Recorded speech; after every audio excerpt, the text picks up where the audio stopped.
Hi loves, it's Shaaba. Welcome back to my channel and thank you for clicking on another video. Excuse a little blemish area that's happening here. I'm very self-conscious about it. Today's question is, am I the arsehole? I'm not usually a Reddit explorer, but I found this incredible subreddit called Am I the Arsehole? Where you want to answer the question too. Isn't he growing so big now? Mwah. I found this incredible subreddit where people post dilemmas, members of the public try and help them out by being like, yes, you are that arsehole, or no, you are not that arsehole. And I really wanted to go through some of them with you. I think this means we can be simultaneously judgy and help people out at the same time. And I'm here for that. So let's dive right in. Potential arsehole number 1. Backstory. My partner and I are getting married. We aren't able to go on honeymoon right after the wedding. However, whilst discussing our honeymoon plans, my partner and I were brainstorming places. One day, my partner suggested an international city. I was down to go. Then they mentioned inviting their siblings.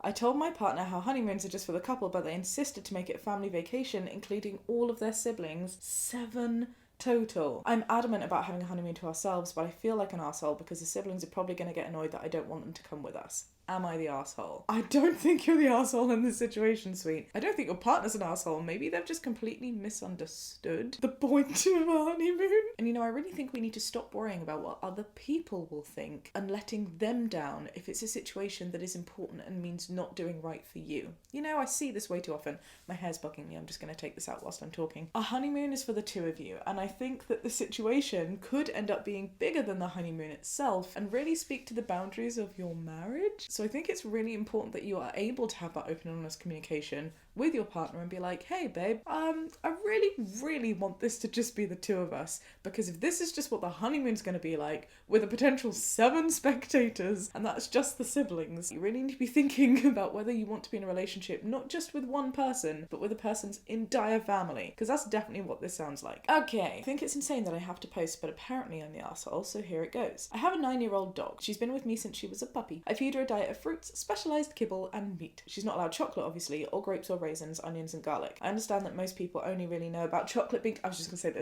toxic to dogs, but other things listed are as well. My girlfriend recently moved in and she will not stop feeding my dog unsafe foods. She knows about chocolate being toxic and never does that, but I see her toss a grape to her, and when I get upset she says she forgot. She's upset because growing up her parents' dogs always ate leftovers and the only thing they couldn't have was chocolate, and they were fine. I don't care. I was getting stressed out worrying about my dog all day, so I asked my boss if I could bring her to work and was told that that was fine. Now my girlfriend's upset because she's home alone all day and I'm showing I don't trust her.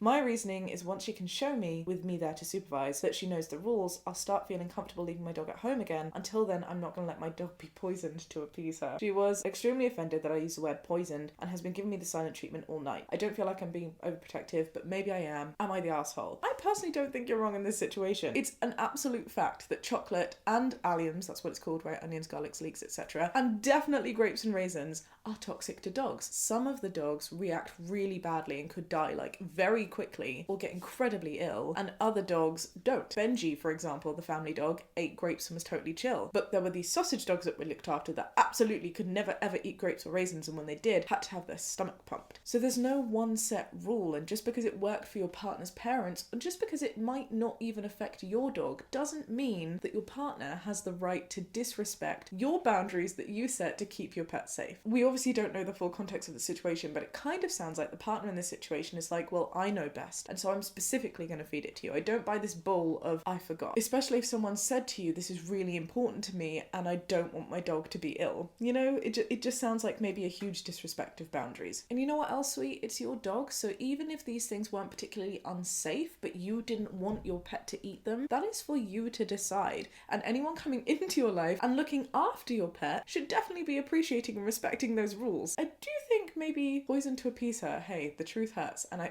think that's probably factual. I understand why she may be upset at the word poisoned, especially if it's not having an effect, but the sentiment and the principle is exactly that. So I think your partner just needs to get off her high horse, realize that it's not her dog. The one thing that I sort of raised an eyebrow at was the whole, once she can show I can trust her, with me supervising, because sometimes you do have to have that element of trust, and if you've said don't do this and somebody goes, no, truly, I understand now, I didn't realize it was that important to you, I respect that.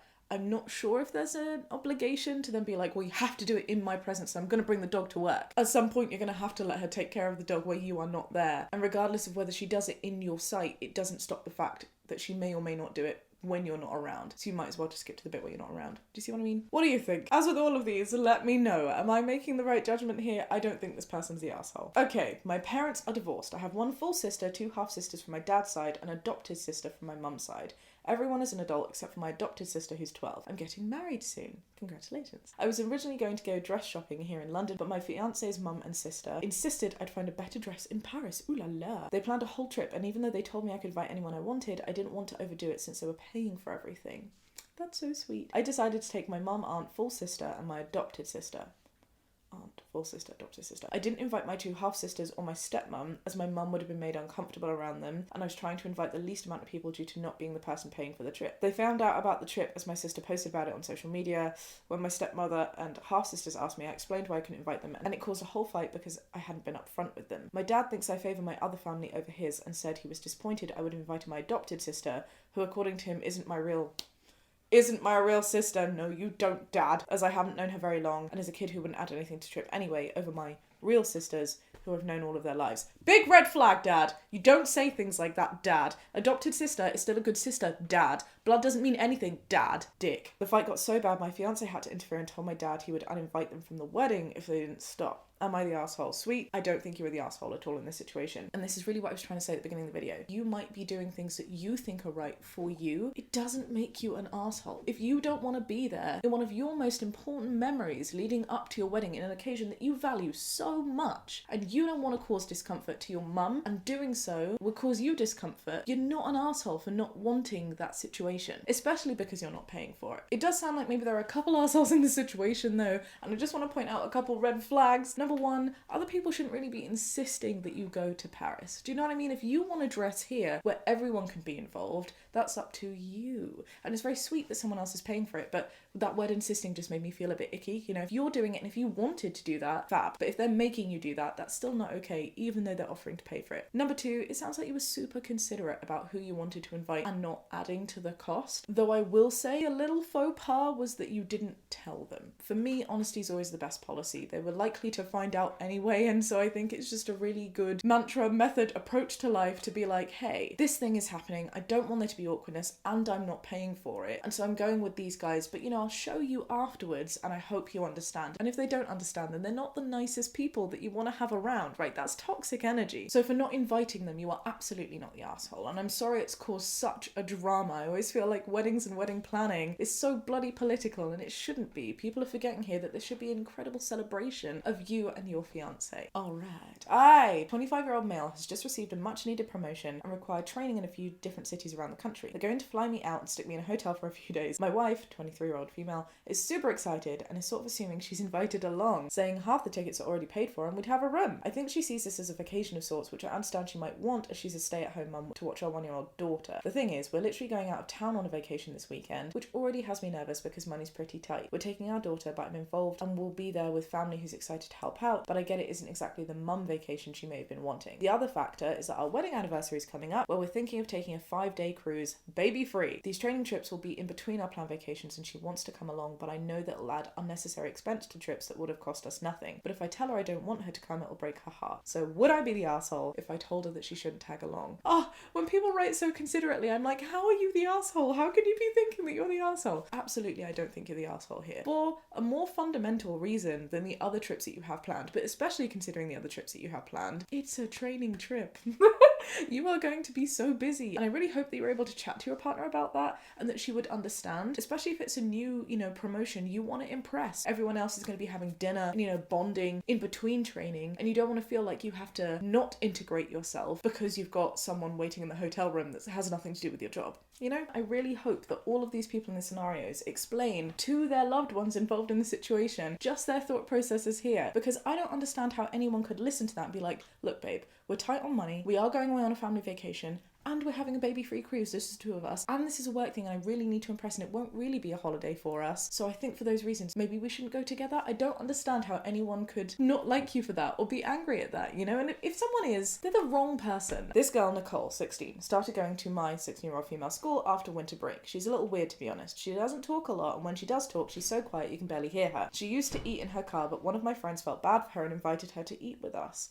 I noticed that all of her lunches had a little piece of paper and she'd read it, smile for 2 seconds, fold it up and put it in a pocket in her lunchbox. Sometimes she'd take it out and read it a couple times during lunch. I eventually asked what it is and she said she has a nanny and she writes her notes every day. I asked if she thinks that's a little embarrassing because I don't know anyone who's had notes in their lunch past 5th grade. How old are you? 16. How rude. She got kind of defensive and said that her nanny does similar things for her siblings who are all in preschool or elementary school, so it kind of proved my point. She started eating in her car again and one of my friends got mad at me because apparently she had a really bad home life before moving here and she never had anyone do that stuff to her. I don't know how the F she expected me to know considering she usually only talks about school, but it's starting some drama in my friend group, so I want to know if I was the asshole. Babe, you are absolutely the asshole. You are so the asshole. Oh my goodness. That is such a dick move. Oh, so many red flags. Even before the, apparently she had a really bad home life, you don't know what someone's gone through. If anyone is sending them cute notes, how dare you think it's your place to say that you think it's childish? I will do that to my children even when they're 30, 40, whatever. I would love that if my family did that for me. And I'm a 27-year-old. Honestly, I thought this kind of bullying wasn't in schools anymore, where people were more considerate and more kind, because you never know what's going on in someone's life, and even if there was nothing else going on, it's a very kind gesture that you shouldn't be making other people feel embarrassed about. I hope you have looked at the responses of this, that the responses are similar to what I'm saying now, and that you go back to that poor girl and you say, hey, I'm so sorry that I was being a dick, because it sounds like you have some real self-reflecting to do. That is not okay. Listen to your other friend, go and right your wrong, and do some self-discovery, because if you think that signs of affection and love are a bad thing just because of age, you either need to get rid of an unconscious bias in your mind, or maybe dig deeper and realize where those feelings are coming from. Perhaps it's coming from a place of jealousy or envy because you want that. But either way, you should not be shaming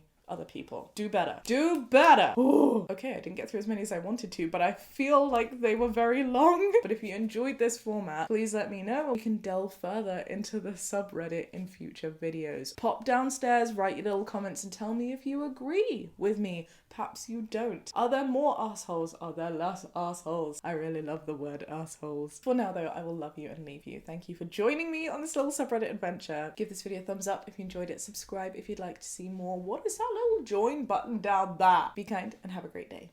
Bye.